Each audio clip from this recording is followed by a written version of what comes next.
There's nothing more cringe than a gaming journalist that is deep down 110% focused on being an activist, first and foremost, where every single thing that they talk about and cover has to be twisted and contrived into some kind of political narrative that fits some kind of like identity politics, whether it's a trans narrative or some kind of other, I guess, LGBTQ narrative that they want to promote, or even, race oriented, or just, it's fucking cringe. Well, for the longest time, we've had a whole bunch of activists trying to promote this idea that Link is gay. Well, I just read another one that is absurd. This is I guess, an opinion piece off of the Gamer, which is a really high focus SJW website. Like this site is a good plethora of content if you want cringe. Now, this says Link is a trans character in whatever way we want them to be. Okay, I'm intrigued. You got this title. Let's see which way you're trying to spin it, and let's get ready for some cringe right here. So this says Tears of the Kingdom lets us turn the hero of time into a man, woman, or anything in between. First and foremost, Barry got one thing wrong. The Link that's in Tears of the Kingdom is not the hero of time. That's the one from Ocarina of Time. So that's one strike against you right there.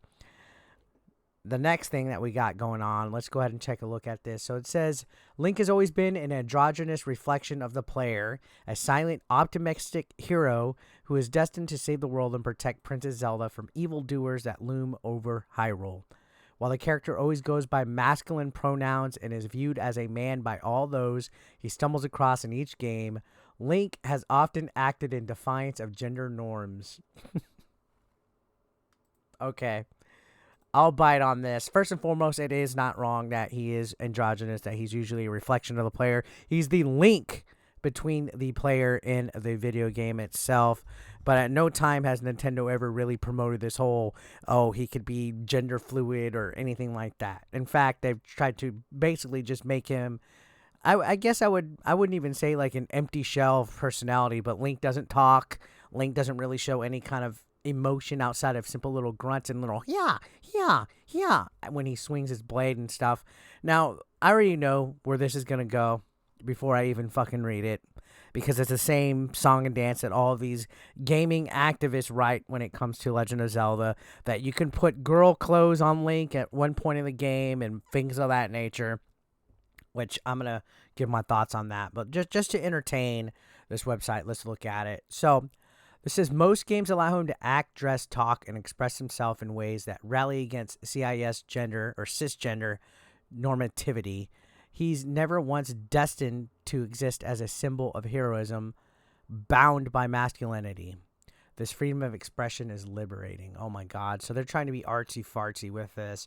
Now, in Breath of the Wild, there's a part where he has to actually dress up in garb where there's like a mask. The Gerudo Desert area. The only reason why he's wearing female clothes in that section is because the village itself is all female. If he's not wearing female fucking clothes, his disguise is not going to work, you fucking morons. I don't understand why these people are always like, oh, well, it's gay and he's trans because you could dress him. No, he's wearing that. Cross-dressing isn't trans, guys. Just because you cross-dress does not mean that you're trans. Just because you might be a drag queen doesn't mean you're trans. You're just wearing women's clothing as a disguise in the game. All right? I don't understand. Link is in an area where it's female populated. If he goes in anything else besides what they wear, he's going to be busted. Luke Skywalker had to wear a stormtrooper outfit because there were stormtroopers in the area. He wouldn't wear a Jedi outfit.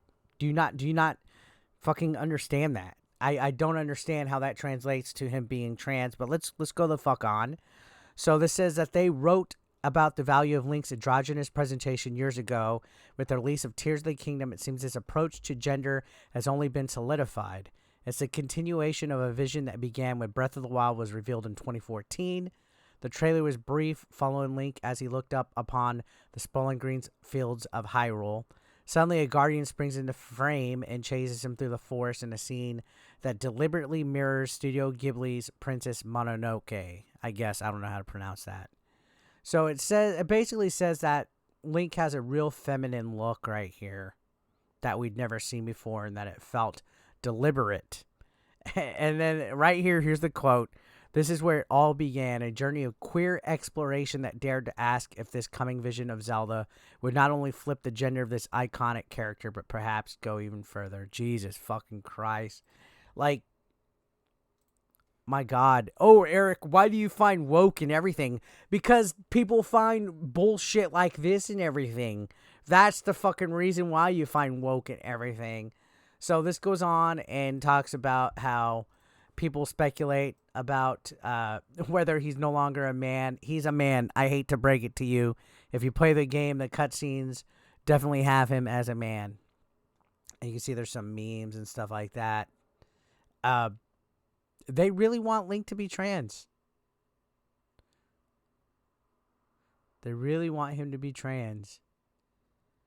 I mean, even look at this. The frostbite armor. They said that if you take away the trousers and headpiece, you're left with what is basically a flowing blue dress that hugs Link's hips and flows gracefully down his legs. It's cute in the internet's filled with adorable snapshots and fan art embracing the feminine beauty Link exudes, regardless of the male identity thrust on him. Again, just because you're wearing female clothes, it doesn't make you gender or transgendered. Now, look at this right here. This is a fucking weird fucking quote. And this is fucking cringe. And this is like, again, people want this shit so that they feel like they're labeled. Like, these people need labels. They need identity politics to feel like they are something in this world. That's ultimately what it fucking comes down to. And this activist says one of the most stupid things right here. The same sentiment rests with abandoned femininity too, or residing in the middle without an assigned binary where anything's possible. Link becoming a hero by embracing this manhood, once rejected by a bigoted society, only to save the world and become respected beyond measure, carries a powerful message. Not to mention how badass he'd look with top surgery scars peeking out from his archaic tunic.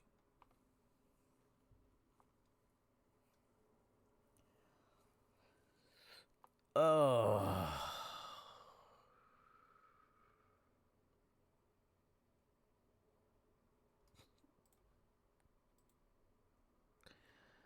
How badass Link would look with top surgery scars, guys, peeking over his tunic. These people are fucking weird. Alright, I'm out.